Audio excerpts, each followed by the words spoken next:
Is probably the most important if I can totally have you grasp this concept.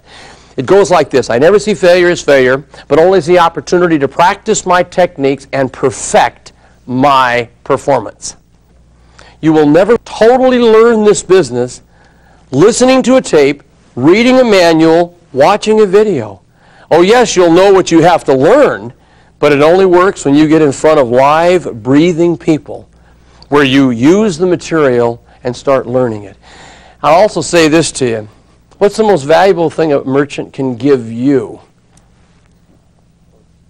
Their time.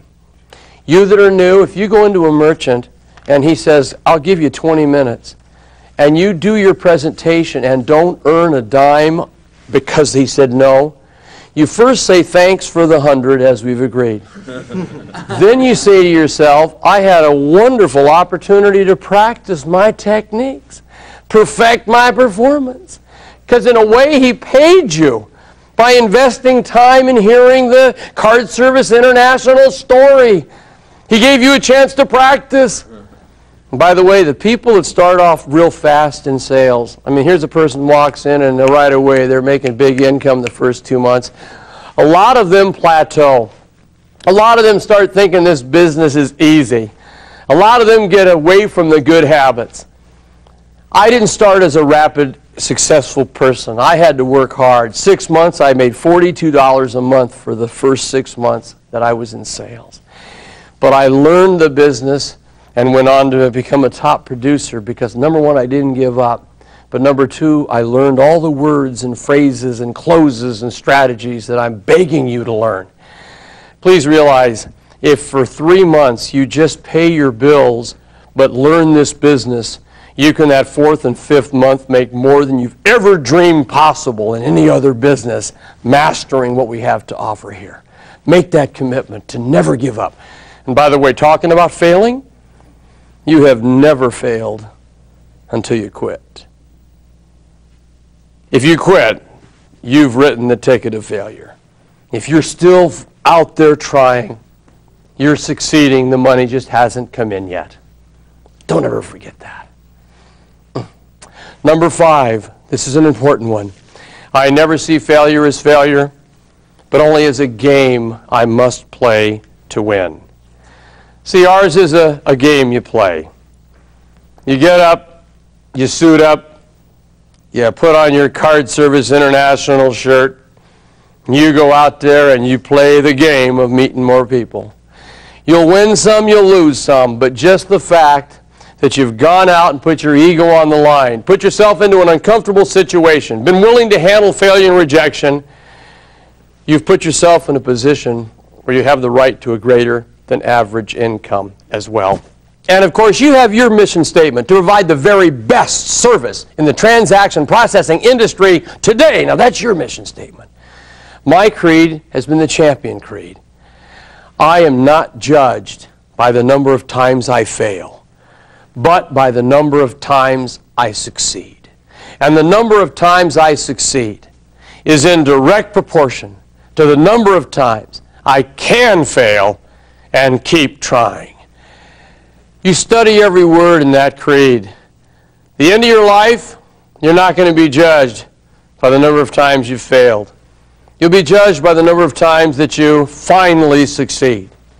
And that number will be in direct proportion to the number of times that you're willing to go out there and make a presentation. Try your best that day, knowing that you may fail, handling that rejection. And it'll be in direct proportion to the number of times you can fail and keep trying. Most people that don't succeed, they have never mastered the art of proper time planning and organizational skills, and they've never been taught the art of true goal setting. So let's begin with a basic truth. All of us should realize that we all have the same amount of time in a day. Would you agree with me on that? Yes. We have 86,400 seconds in a day. No one has any more. No one has any less. Yet I meet men and women who achieve not only great incomes, they build tremendous companies, and yet they have the same amount of time. Well, why is this? Well, first of all, They've realized the importance of time planning. They've realized the importance of using a time planner. So I'd like to discuss with you, first of all, the 4 reasons why you should dedicate yourself to become a great time planner. Number 1, good time planning prevents what I call future problems. Now, I know the word problems is a word we don't use with our clients. What is the word we use? Challenges. Good. I'm using the word problem here in our business because if you want to be a top producer, you're going to have to do business with lots of people. Agreed? When you do business with lots of people, they all have lots of needs. Yes? Yes. Now we have lots more paperwork, lots more follow-up, lots more details. You see, if you have one big month of sales, the next month you'll have lots of details to handle. Now, if you're not highly organized, you'll be busy handling all the details, not make the number of contacts necessary to do the number of presentations, to close the number of sales, to have another big income month. See, if you're not a good time planner, you'll end up having what I call a peak and valley income. You'll have a big month and then a little less month, then another big month because your activities are not staying consistent, because you haven't organized your time, planned your time so that you can handle details and continue to prospect for new business. We must do both if we're going to be a highly paid professional. Now, the second reason you want to become a great time planner, it eliminates guilt. Now, when I say eliminates guilt, many people in sales start feeling guilty because of the time they're putting in and they're not earning the income they want. Now, the reason is they're not doing the proper things at the proper time to create income. Or some of them are not fortunate like you are. They have not had a training program that shows them from A to Z everything to do every moment of every day to increase the income to become a highly paid professional. Well, you have that, you see. So you shouldn't be guilty if you'll follow the program and live this program. Not only that, number 3 is so important. To many of you I know, when you're a great time planner, it gives you more quality time for your family. You see, I believe there's 2 types of time you spend with your family. There's quantity, which means you have a lot of it, or there's quality, which means the time you spend is very precious. And I think quality is so much more important. Most people, most families will understand if you're a committed, disciplined person, that you want to achieve your goals, you want to be an entrepreneur, a top sales professional, they'll understand. If you're bringing in a good income, if you're all enjoying this wonderful abundance you're creating, but the key to it is to organize your time so you don't forget birthdays. You can't forget your anniversary. You know, you forget your anniversary and you're not going to enjoy that next couple weeks, gang, all right? So that's why we write all these dates in our time planner. I'll tell you something else it'll do. It'll create what I call the fountain of discipline. Now, when I first started teaching many, many years ago, I used to say that the one thing you look for in a highly paid professional, the top producer in a company, is their desire level. I don't say that anymore, because I've learned the hard way by working with people who had a lot of desire. If they don't have the disciplines, they will not get what they desire. In fact, don't ever forget this little sentence. Let me give you lots of D's here. Ready? Desire without discipline leads to disappointment, disillusionment, and depression. So I beg of you, take the ideas here and let's start working on these disciplines. So we have 86,400 seconds in a day. Let me show you some ways of saving and properly investing those precious seconds. Number 1, get in the habit of eliminating unnecessary activities. Meaning, every 2 or 3 months, you want to sit down and look at your life and your long-term goals and say, what are some of the activities I'm doing that really are keeping me away from the time I need to achieve my goals? Also, as your income goes up, during your sales day, you should pay people to do mundane things that you shouldn't do based on having a high income. Meaning, if you love washing your car and it's therapeutic, fine, but when you break the $50,000 to $60,000 a year income, you're now arriving at a point making so much more than the average income in this country that you should delegate authority and pay people to do things like that, so you save your precious time to do the most productive thing, you say. Also, the next thing I'd love you to do is start combining activities. Try to do two things at once. Anytime you can do two things at once, that's combining activities.